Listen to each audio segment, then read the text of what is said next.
Hey, it's David Andrew Weeb in the lab. I just wanted to let you know that we had some issues with the audio in this episode.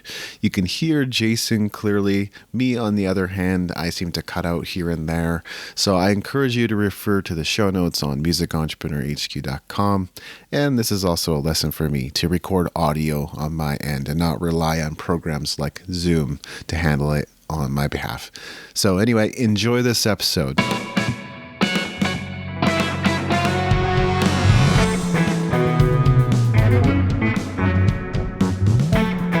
Listening to the New Music Industry with David Andrew Weeb. Well, today I've got a return guest to the New Music Industry podcast.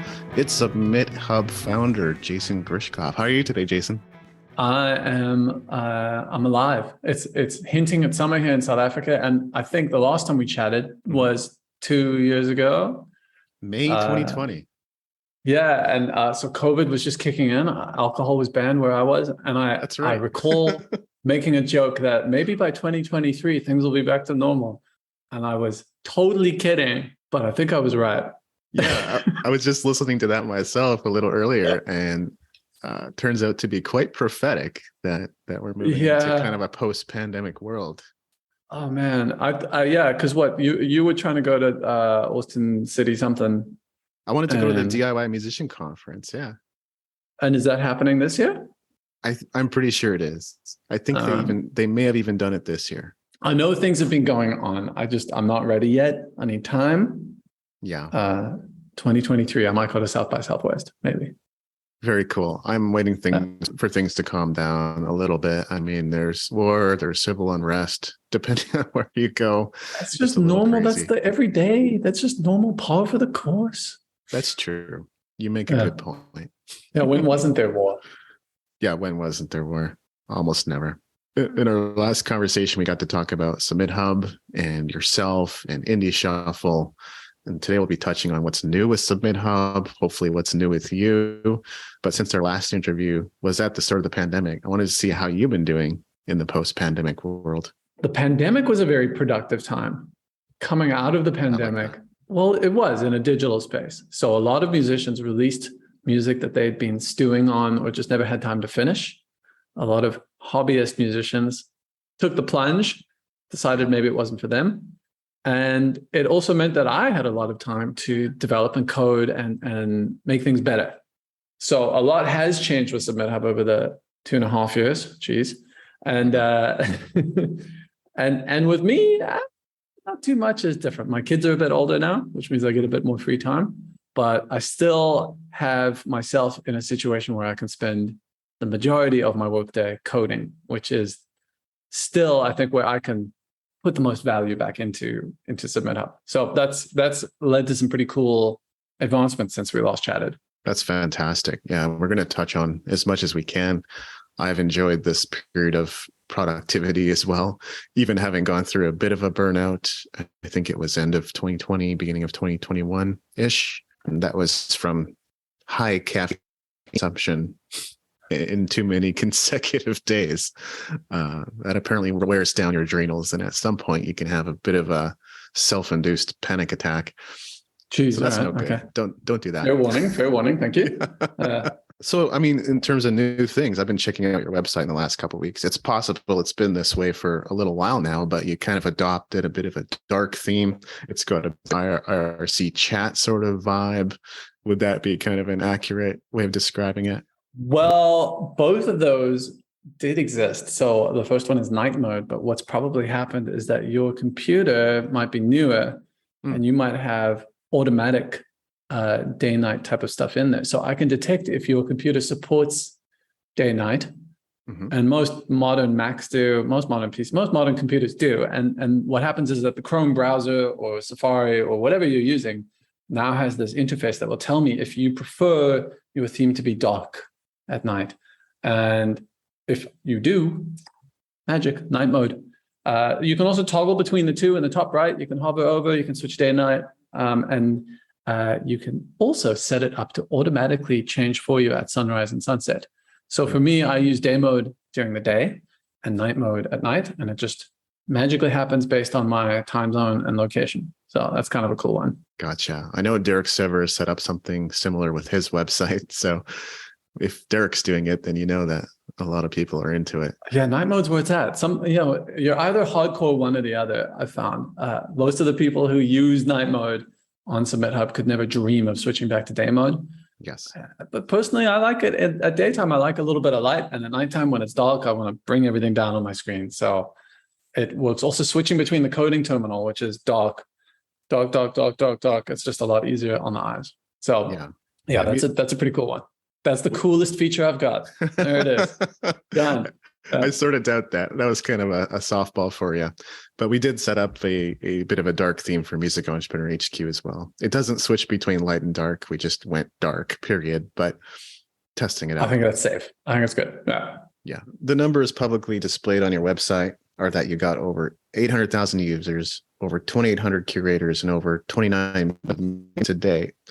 Your website's used daily by major labels. Is that growth something that you personally focus on, and how does it feel reflecting on it? Whew, growth is a tough one. So what happened during the pandemic is that we saw our numbers double over the span of about 2 or 3 months. And I referenced this when we first started chatting. You had a lot of musicians who dusted off things that they'd been working on, but didn't get to finish because their day job was holding them back. And now they got to work at home. And you saw this blossoming of online releases. Next thing you know, Spotify was saying they had 50,000 new songs a day. A year later, it was 75,000. Today, they're supposedly getting 100,000 new songs a day, which is mind-boggling. Yeah. And what it meant is that we saw a really rapid acceleration, and it was happening at roughly the time you and I chatted. That growth hasn't continued, and it makes a lot of logical sense. So it was sort of the perfect storm. People stuck at home. The governments of most countries giving out money, which people were using on either cryptocurrency or just things that they're promoting music. So you had this perfect storm of people being online, finishing their music, having money in hand. And so we saw this massive growth. And since then, we've actually managed to sustain a bit of a plateau, which I think is pretty good. So you see a lot of these major corporations and whatnot currently talking about how profits are dropping off a cliff. Google's gone from, I think last year they made $35 billion profit, and this year they're only going to make $9 billion profit. Woe is me. But generally, there's a market trend down, and we've managed to sustain an almost perfect plateau since the end of 2020, which is great. Neither up nor down, just smooth running where we are. And look, it's something we think about, but I've always been of the mindset that we don't really run marketing. We don't have an ad spend. We don't have a very strong social media presence. We've tried once or twice, and it's a lot of work, and it's nearly impossible to sustain, and we don't enjoy it. And so we don't do it. And so our mentality now is that to keep the company growing or sustainable or where it is, we want to keep rolling out new features that work well for users, keep improving the UI and the UX, and make sure that our customer support is really responsive. So right now we have an under 1 hour response time on our customer support tickets, which is pretty quick. And generally the idea is to try and keep people happy with the product so that they'll keep coming back. And we touched on this a lot last interview. There are certain things that it's very difficult to keep people happy about when they're getting rejected left and right. But as long as they feel like the product itself works smoothly, then that's sort of been the core of our growth tactic. It's interesting. So what would you or how would you look at your promotional philosophy? Like, are you more reliant on PR and publicity, or is it pretty much just like whatever comes up is enough to sustain and grow the company? We're in an interesting phase right now. So there's a lot more competition. I think I mentioned in our last interview that for someone to catch up and compete with us was next to impossible because of the amount of work that has to go into it. Yes. 2.5 years later, there are some people who've tried and they've sustained it, and they're still going and they're growing. So Groover is one of them. They raised $7 million in funding to grow a little bit.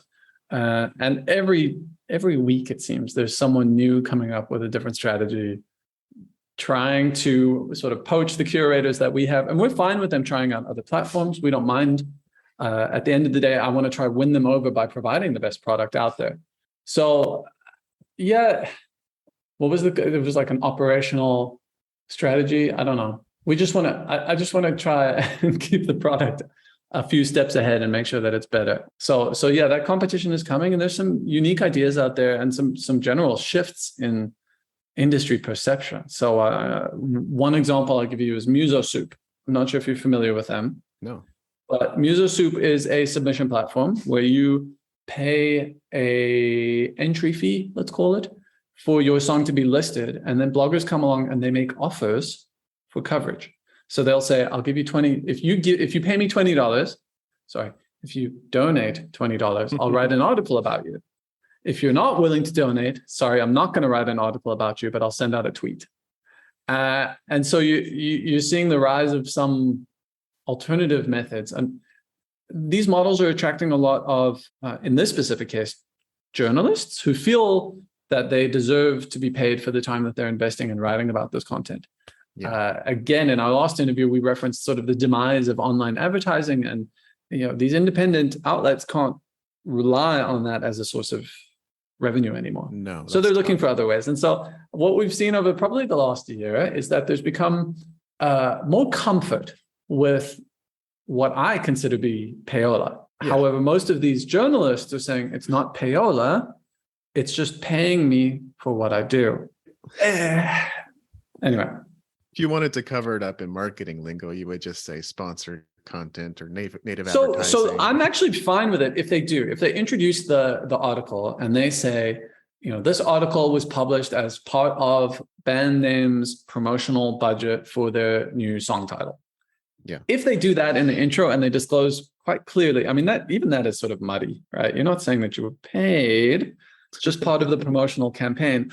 I'm actually okay with it, right? Because then you're disclosing. But 99% of this doesn't. It's just another article up on the website, and you don't know that there was a $20 or $50 or $100 transaction behind the scenes.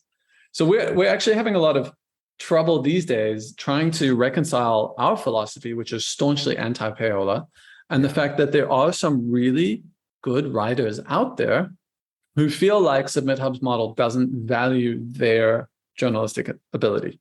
So Muso Soup is carving a niche here with these guys, and we find we often butt heads with them when I bring it up, because I say, look, we consider this payola, and they say, no, it's not payola, it's a donation from my journalistic time. And then I said, well, would you have written the article if they didn't pay you? Well, no, of course not, but I'll send them a tweet. I was like, well, then it's payola. so and then we get into these back and forths, and we end up disagreeing about the way it goes. So some people have told me to kind of get lost in F-Wolf and they quit, and others have agreed to put a bit more of a promotional spin on their articles so that their readers are aware. Anyway, the space is evolving, so to speak. Yeah. I like that you're sticking to your values. I think that's really key, and it says a lot about who you are. Yeah. Look, people change. Yeah. My values change. A year ago would have been staunchly against the idea. Today, I am softer on it. I'm saying, as long as you disclose up front that you're doing it, I don't have a problem with it. So I have struggled a little bit to try and find where is my hard line that I've drawn in the sand. And I think it's emerged that it is about disclosure. And it's also about making sure that this is about journalism, and not a lot of these guys bundle. If you pay me $75, I'll write a blog post and put you in my Spotify playlist, and now you're violating Spotify's terms. So we definitely want to be hands off there. So yeah, I've drawn a line in the sand. You have to disclose it, and it's got to be about the writing and the content, and not related to any sort of other share. The hilarious part about it is, there's been sponsored content even on major publications for years now. And even if it is disclosed overtly, a lot of people don't notice. I'd say probably 80% of readers don't even notice, right? And that's fine. I could do it. One example I see do this really well is National Geographic.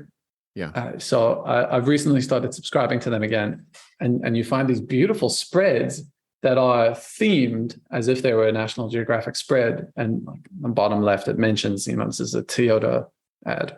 And so they're integrating really well. And I have a feeling most users don't realize that. So there are ways to do it that are kosher, and there are ways to do it that I still think are not jiving with the original ethos of what music blogging was. But, music blogging has changed. Maybe I'm a dinosaur here, but I've got my line. I like controversial statements, and I think that one's well worth tweeting out and sharing. Not even controversial. I'll tell you my controversial one. I'm about to get rid of music premieres on SubmitHub. Yeah. Don't know if that's controversial or not. Kind of. What's the thinking behind that? So I wrote an article about this in 2016 that is the closest thing I've ever done to going viral. It was on Indie Shuffle, and the article was something like, fuck it, we're done with premieres. And it had a picture of a guy throwing a bunch of papers around, which I got on some stock photo site. And it took off. At the time, premieres were still an integral part of a PR campaign. And the idea was that blogs had influence. They were inundated with songs, and so they were looking for exclusives. If you offered them a premiere, you were more likely to get that exclusive. And providing that premiere, which means you're basically allowing them to announce your single, meant that A, they would blog it, and B, you would get some exposure, they would get their back rubbed. It was an all-round good strategy, but it had its pitfalls. It was difficult to communicate. There was always organizational issues. And as a blogger, it became a real chore to go, okay, cool, this has to go out at 7 p.m. on Friday. You're going to send me the assets at 6:30 p.m. on Friday. I'm out to dinner with my wife, but it's only 9:30 a.m. where you are, so you're fine. Like, it was just a nightmare. And it all came to a head, and I said, fuck it, I'm done. And it really resonated with the community. I remember getting something like 40 or 50,000 likes on Facebook back when people used Facebook. And yeah, so that's 6 years ago. And we haven't touched premieres since then, but they still exist on SubmitHub. I don't think that the typical publicist or marketing campaign these days factors premieres in. They might try to get the angle on a Stereogum or a Rolling Stone or an NME, but at the end of the day, they really need to be going with all engines firing on release day. And that means getting as much coverage as they can straight away. So when release day hits, they can't do this 24-hour embargo on a premiere, this type of thing.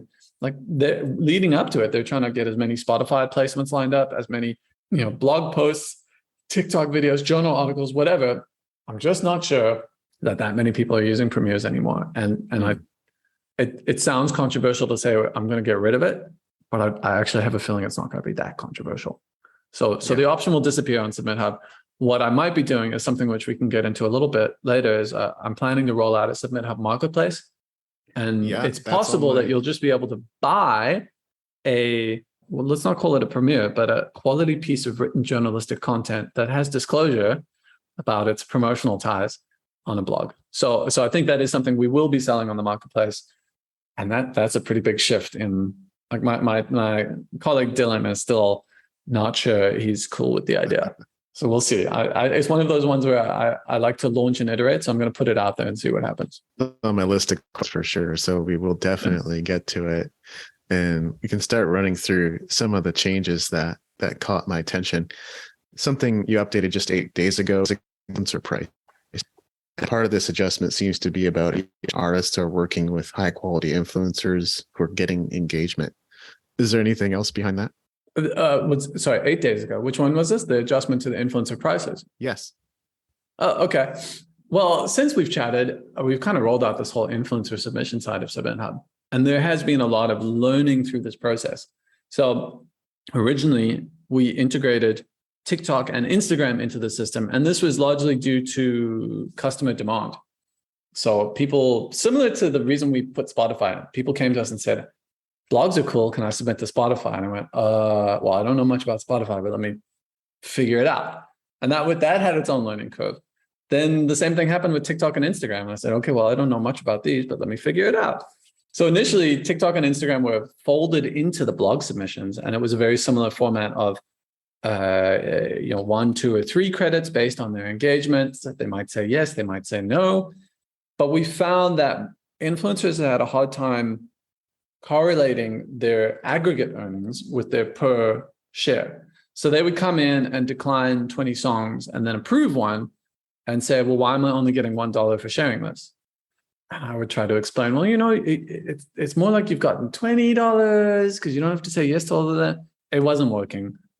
And so we ended up settling on this model where we spun out influencers into their own category, and we went straight payola, straight branded marketing. You are buying a placement on an influencer channel, If they say no, you get your money back. If they say yes, they're going to publish it. So we rolled out this system and it was a lot more effective. I think artists were happier with sort of the idea of I'm going to go in and buy 20 TikTok videos. And influencers were a lot happier with the higher prices, but they also weren't. So our higher prices, we moved from 50 cents or $1 per submission up to 10, 20, 30, sometimes $50 to share a video. And these guys mostly think that they're worth a lot more. I think if you ask the average influencer what they're worth, they'll say $500 to $1,000 for a share. Oh my God. And we found we can get most of them to actually share it for about $5. Yeah. Because they're not actually selling the $500 ones. And over time, we've learned a lot of lessons. There have been numerous influencers on there who've tried to game the system, sharing the wrong song, taking the video down, cashing out, running away with the money. And so we've built a lot of fail safes into the system over the last year. I can now check when they are sharing their song. I can verify that it's got the right video attached. It's at least 10 seconds long. It's on the right account. If it gets removed and then we lock their ability to cash out, get more money, we try to entice them back in by being like, hey, you've got $75 of shares waiting for you. All you got to do is reshare this one that you took down and then you'll unlock it. So we've gotten a lot better at our strategies of trying to contain this abuse. And all of that comes back to an update that we made last week, which we adjusted the pricing. So it's fully transparent. The article that you referenced is available on submithub.com/stories. Yes. And in there is a little chart of what the price breakdown is for each piece of content. And the way that we do it is that we take a look at the influencers. This gets a little bit mathy, but we look at their last 50 videos and then we calculate the 20th to 80th percentile range. And then their pricing is based on the 20th percentile. So the logic there is that it means that when they share it, 80% of the time, they're actually going to get more views than we told you they would. 20% of the time, they might get less. But it's at the 20th percentile. That's where their pricing is. A lot of these guys don't like it. They're like, come on, you should be pricing based on, didn't you see that one video got 1 million? You never know, that could be you. And I'm like, well, you never know. But most of the time, it's not. And I don't want to charge someone the potential of 1 million, and then they don't get it and they come back and they complain. So the most recent adjustment factored in a couple other things like likes and comments. So we're trying to make sure that there's at least some bare minimum. It's not just views. There's also engagement on that content. And we raised the bar a little bit as well. I think when we first launched, the idea was any sort of content on TikTok is great. We just wanted to sign people up and get as many TikTok influencers as we can into the system. And the change that we made now is that it's still a very low bar, but you got to have at least 1,000 views on a video. So the influencer side has been wild, wild west. And we don't have any competitors in the space that we're in. I said this last time, though, about the curators. Yeah, it is still the wild, wild west. These guys are looking for as many ways as they can to game a system, right? They view SubmitHub not as a way to help artists, but as a way to make money. And we're constantly dealing with guys who think that they're slicker than us. We have been, we've been tricked a lot. We've learned a lot of lessons over the time. We inevitably have to refund the artists. And so we end up taking the hit. If someone shares a video, takes the money for it, and a week later they take it offline, we feel obligated to refund the artist. And unless that influencer comes back, we're going to take the hit. So it's a difficult one to learn. My understanding is that Playlist Push has a TikTok submission side, but I'm not sure how that's going or what it's like. And generally, we don't have any competition in the space of micro influencers. Most of the others out there, Songfluencer, Breaker, some of these others, they tend to deal with a more hands-on agency approach where they're actually working with you to try and tailor your thing. And then they are charging $500 to $1,000 per share. And we very much slotted ourselves in with this, $1 to $50 range where you can just buy as many videos as you can. Personally, I wouldn't do an influencer submission, but I'm not on social media. So I think step one with any of this stuff, not just social like TikTok and Instagram, but Spotify, whatever. If you're an artist, I think it's important to remember to promote your music on the platforms that you're comfortable and familiar with. So yes. I would say there's no point in submitting to TikTok influencers on SubmitHub if you yourself are not actually trying to get into the TikTok game. If you are, then it's totally useful. There's an artist named Dax who does hip hop, but with a bit of a shock twist. He's like one of those shock hip hop guys, and he's proven really popular. He pumps a lot of promotional budget into the influencer side of SubmitHub because he himself is constantly trying to push his own Twitter account, and so that helps grow him and get that energy going around it. And I think that's an important way to think about it. And the same can be said for Spotify. If you yourself are not familiar with and engaged with and you don't understand Spotify, then your promotional budget is likely spent better somewhere else. I like the standardization aspect of it myself. I went deep into Twitter last, I think, and I figured out that if you're going to pay for a shout out or a retweet, you shouldn't be spending more than $30 to $60 unless they've got like millions of followers. Wow. Yeah. Well, given the half-life of a tweet, which I mean, they disappear so fast anyway. True. I'm sure there are people out there charging well over $1,000 for a tweet. Oh, yeah. Just never. Yeah. So I mean, we've tried to drive the price down as much as we can. And there are still some people who find it quite expensive, and that's fair. But I don't think that they realize how much we've actually shifted the narrative here, because almost everyone we've approached was intent on charging hundreds of dollars for each share. My mentality has basically been Dream 100. Like, these are the people that have access to my audience that I want to connect with most. And so I either work my way in, like with a guest post or a past interview or a YouTube collaboration, or buy my way in if there's just no other way. SubmitHub is obviously on my Dream 100. Fantastic company. Has access to my audience. Absolutely. You are buying your way in. By the way, we'll deal with that money afterwards, right? Yeah. We'll talk about it after the show. Yeah. I'm joking. Yeah, likewise. Another thing that caught my attention was the choose for me button. You know, as someone who loves efficiency, I really like the idea. And how has that been going so far? Right. I've got some statistics there and a few surprises actually. Ooh, so the choose for me button comes about from a request from Universal Music Group, who said, yeah, you know, we like SubmitHub and it's a good deal, but we just don't have time to sit there and sift through everyone. Can't you just choose for me? Ta-da! So I whipped up this little button that shows up on the feed, and it allows us to choose for you. And the concept is that there's 3 steps. You indicate what's most important to you: listeners, written content, or feedback. So with listeners, the idea is that I'm going to skew your submission towards Spotify playlisters and maybe YouTube channels. With written content, I'll skew it more towards this really good bloggers subset group that we have, which actually write good content. And with feedback, I'll make sure that we're only sending your submission to people who have a history of really high ratings on their feedback. And this is the feedback that gets provided if a song gets rejected. What we found is that 95% plus are ranking listeners as most important, and then written blog content. And I think 0.1% of people so far have put feedback at the top. And so it is more of a skew than I anticipated. I thought there might be a little bit more of a mix, but no. Yeah. Then the next step you get to choose is whether you want it to be easy, balanced, or competitive. And so what I mean by this is, do you want us to focus on curators who have a high approval rate? This is the easy group, but you know, that comes with the caveat that if they're approving a lot of songs, generally their engagement is a little bit less. The balanced category means that we're going to try to get a spread of people who, you know, some of them are a little harder to get, but there's also some easy wins in there. It's like having a nice stock portfolio that's just well balanced.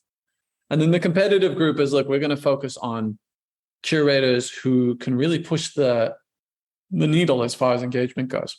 So that's option number 2. And what we found there, about 70% of people are choosing balanced. Not too surprising. What was a bit more surprising is it's 25% competitive and 5% easy. So no one's going the easy way. Actually, my stats are wrong even. It's more like 40-40-10.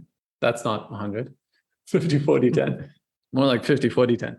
50% balanced, 40% competitive, and 10% easy. So my takeaway there, and the reason I'm surprised, is that more people are choosing competitive than I would have expected.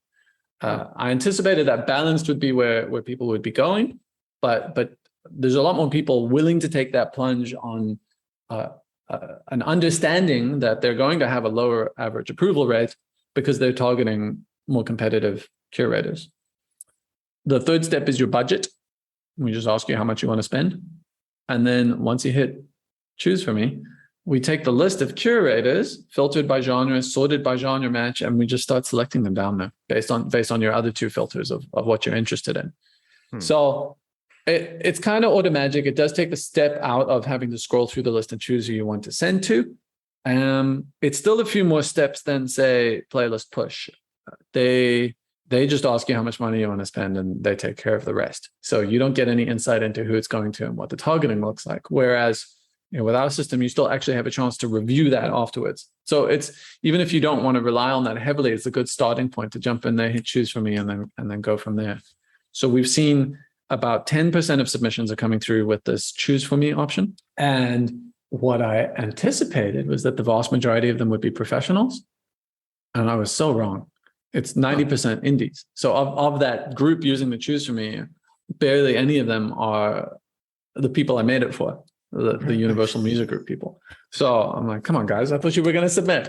No, I think it's proven to be a fairly helpful option for artists who are unfamiliar with the space and what they're getting into. Yeah, it's really fascinating because it sounds like there's people going more aggressively towards the competitive opportunities. We used to say that like everybody goes for the low hanging fruit. So if you wanted to aim higher than the majority, aim for the top. But now it's sounding like there's more competition trying to get to the top. Yeah. I mean, they're going for the indie shuffles, right? Our approval rate is 3%, 3.5%, but that effectively means that 97% of the songs we get are rejected. But people want to send to us because, I don't know if we can move the needle as much anymore, but hypothetically, there are some big ones there who are pulling 1,000, 2,000 plays per song that they share on Spotify. And that is moving the needle quite a bit, but those guys are often getting 100 plus submissions a day and they can only share 2 or 3 songs. So competitive is a tough one, but it appears as if people are willing to take that and perhaps they're finding higher value from it. Now we get to talk about something you referenced earlier. And there's actually 2 parts to it because I really love this idea of a 2022 wish list. It might be something you've been doing for a while, but it's almost like publicly stated goals. And of course, as a component of that is the marketplace, which you referenced there. So I would really love to touch on both things, your thought process behind creating that wish list and sharing it, as well as where you think you're going to be going with the marketplace. Yeah. So I started the wish list in 2021. I think part of it was that the more people who use SubmitHub, the more requests come in for features. And also I have more ideas as well. I've got this constant to-do list. Right now it's at about 45 items. Most of them are small little coding things. But I have these bigger projects in the back of my mind that I want to get through. So in 2021, I slapped together a wish list of the projects that I wanted to do. That article is probably still up somewhere on submithub.com/stories. Yep. And what happened is at the start of 2022, I brought some of those forward and I began a new, this is my stated goals for this year. So I've been chipping through them and I've actually done a fairly good job. I think it's approaching the end of October, so I'm running out of time. The marketplace is a new one on there, but the wish lists are a place for me to sort of dump some of the bigger ideas that I want to get done. Part of it is transparency and anticipation for the user base, and the other half of it is to incentivize or force me to actually get it done. Now I've said it's going to get done. Here it is. I'm going to work on it. So, once I've said it's going to happen, it's going to happen. The latest one to go on there is this marketplace. And this is actually a newer one that Dylan and I only sort of landed on about 2 months ago. The context is this. Dylan came to me and he said, SubmitHub for labels is a shit show. So we launched SubmitHub for labels back in 2016, 2017. It was the first spin out we did before we even touched Spotify playlists. And the idea was that you can submit your song and connect with a label to discuss business and potentially build a relationship. What we find is that it's about 1% of submissions and 20 to 30% of our customer support. It's not great. And a lot of this is because with the curator side, you have a very well-defined deliverable. So I am a curator who runs a Spotify playlist. If I approve and share your song, it's going up on Spotify. Boom, there's the deliverable. With a label, it's a lot tougher. And for us to get involved with all of these negotiations and contracts and that type of stuff, not easy. And thirdly, I don't even know if I had a 1 and 2, but nextly, the the labels we find are generally shifting away from that historical model of investing in an act and growing together and really doing that, and moving more towards these kind of promotional packages. So we thought, look, we want to sunset SubmitHub for labels. It's not helping the business dramatically. The risk is that one of our competitors goes and swoops up this side. It kind of jokes on them, right? They're going to have to deal with the shit we've been dealing with for so long. Yeah. And the thinking was, we don't want to, there are some valuable people on here. Some of them write incredibly detailed feedback and can really analyze your song. And some of them also offer some very valuable promotional packages or studio time, or helping you press an LP or a cassette tape or whatever it is that you do. There's a myriad of things that labels can help you with. And so we thought a marketplace might be a good place to list some of these services that we feel are tangible and trustable. So that was the birth of the marketplace idea. And then I thought, well, hold on a second. Album reviews. I've been telling people I was going to do album reviews since SubmitHub launched. It was one of the first questions that came up was, okay, but how do I submit my album? And it came up way more back then. Today, not as many people are doing it, but there are still EPs and albums, and there are blogs who love to dive into those. So I thought, you know what, this marketplace might actually be a good way to finally get this concept of an in-depth album review or critique into place. So that was the kind of second thing that popped into our head of, okay, well, hold on, maybe there is a marketplace here. And then it really just spun out. So essentially it just becomes Fiverr. I'm not sure if you're familiar with Fiverr. Yeah. But for those who aren't, Fiverr is a publicly traded company now, but it's a website that you can go to and pay people to do micro tasks for you, make you a logo, help you mix a game, create a 3D render of your body, whatever it is. There's so many coding. There's anything you can think of a micro task, they can do it. And so I was thinking, well, I'm not going to one up Fiverr. I'm sure they've got thousands of tech employees, but there are some things that, you know, the SubmitHub community can help foster and work on. So what we're going to do, and I think the more extensive listing of the potential things we can offer is on that wish list you've referenced, which is at submithub.com/stories. We're going to expand this into essentially Fiverr for SubmitHub, and we'll see what happens. Everything that gets listed on there as a product will be vetted by our team. So there's no free-for-all. People won't be able to list themselves. And I think there's going to be some major categories such as album reviews or playlist advertising. And then we'll also allow people to get a bit creative with the services that they offer. And at the end of the day, what SubmitHub's really going to be doing is we'll be a middleman, a lot like Fiverr, where we are ensuring that you get paid if you provide the deliverables, and the client doesn't have to pay if they don't get the deliverables, and we hold on to the money in the middle. We make sure both parties are happy. So it's being a middleman.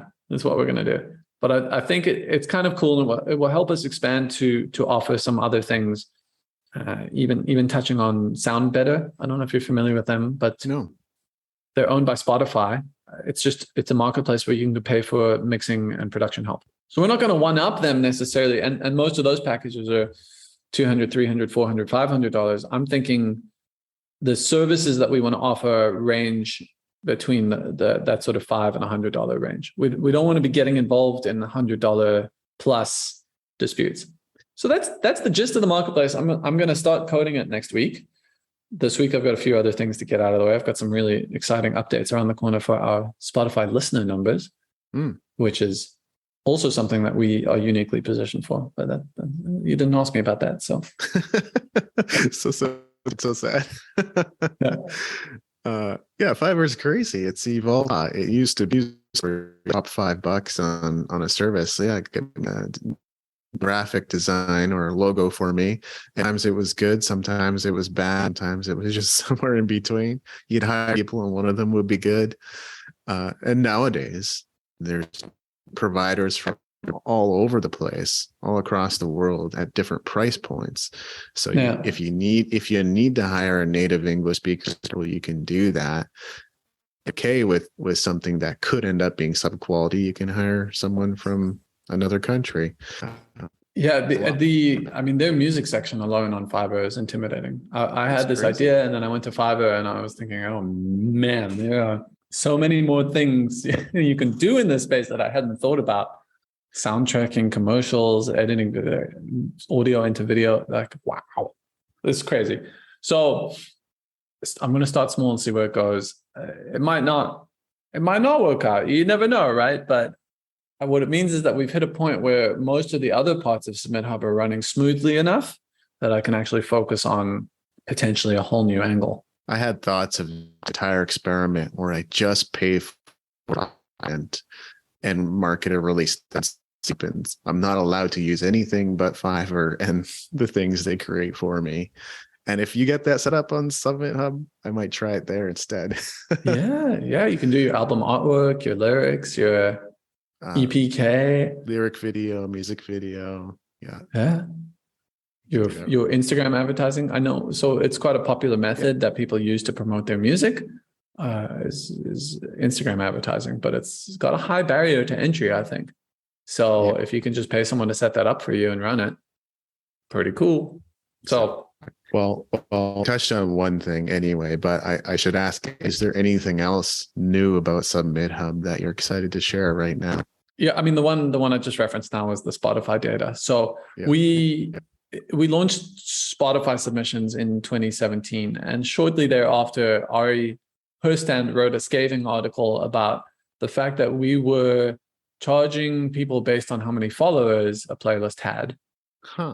And we weren't properly vetting the quality of those playlists. And his main gripe at the time was that many of these playlists had 10,000 or 100,000 followers, but weren't actually generating any listeners. And I said, well, Ari, how the hell am I supposed to know that? Spotify just tells me what the followers are. And he kind of said, well, that's for you to figure out. So I did.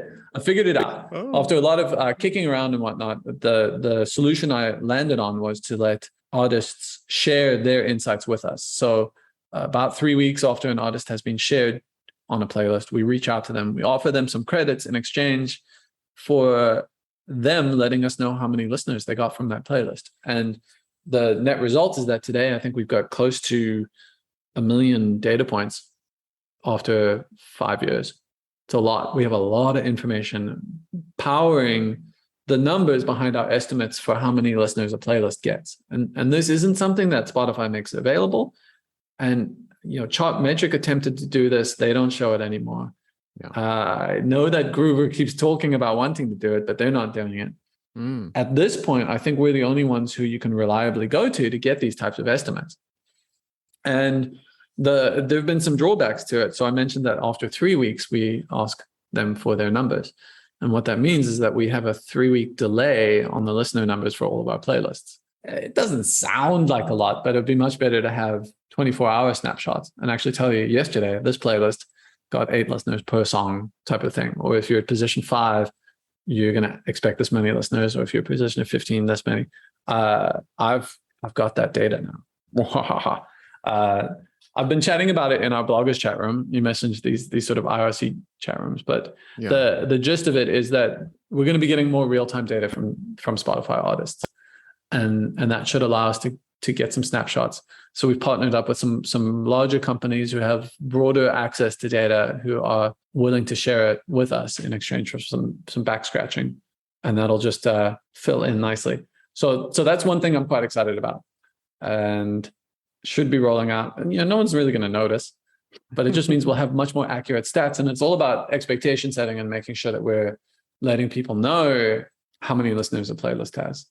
So for example, if someone stops advertising or promoting their playlist, a lot of playlisters are using Instagram ads to keep their playlist engaged.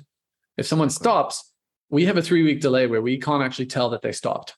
And what happens is that anyone who gets shared in that 3 weeks ends up getting way fewer listeners than we estimated they would.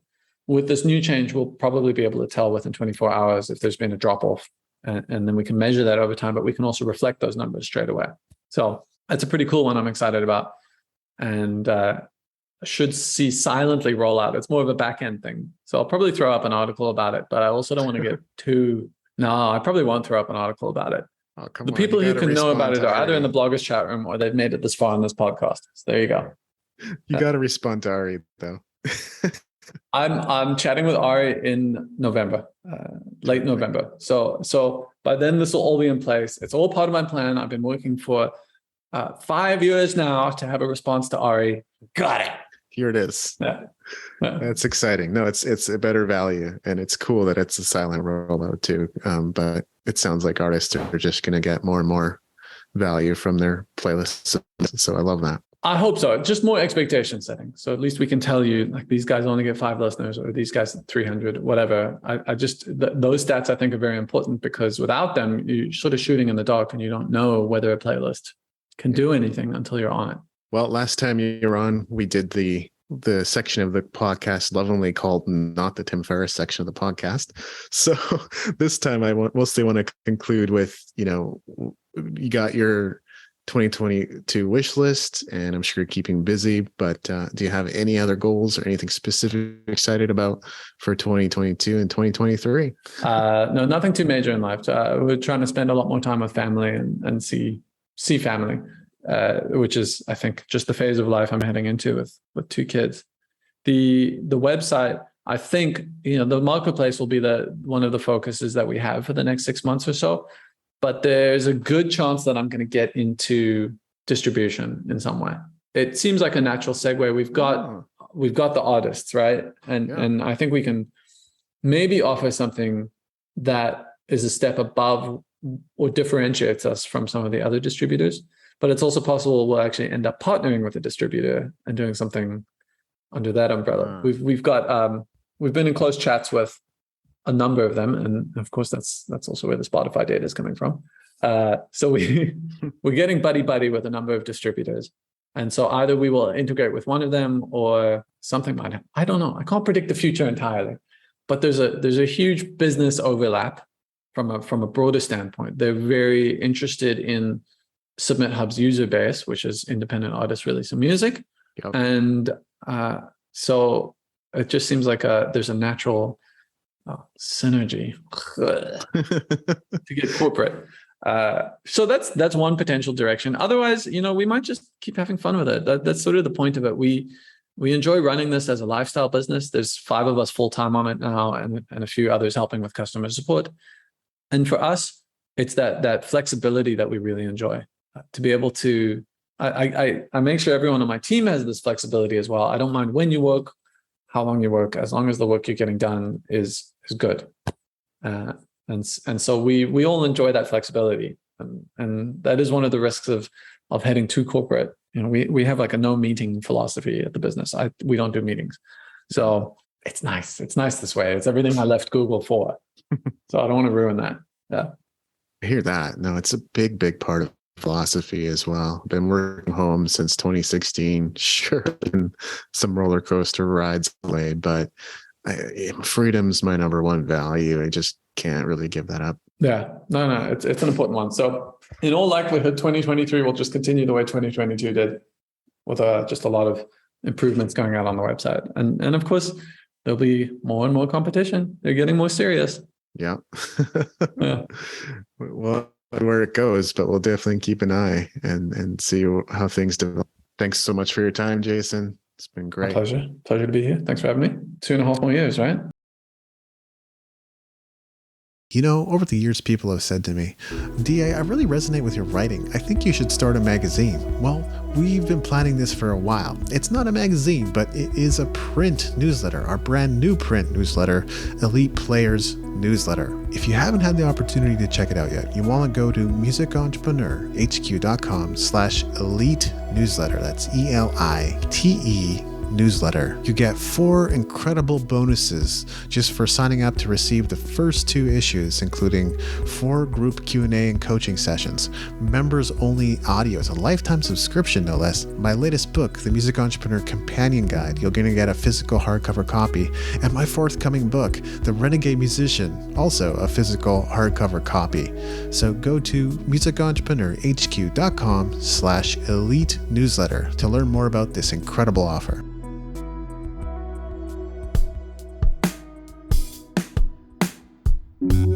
Thanks for listening. The opening theme, closing theme, and closing segment ambient music was created by Brian Bob Young. If other music was used in this episode, it's credited in the show notes at musicentrepreneurhq.com. Please leave us a rating and review in iTunes to help us spread the word about the show.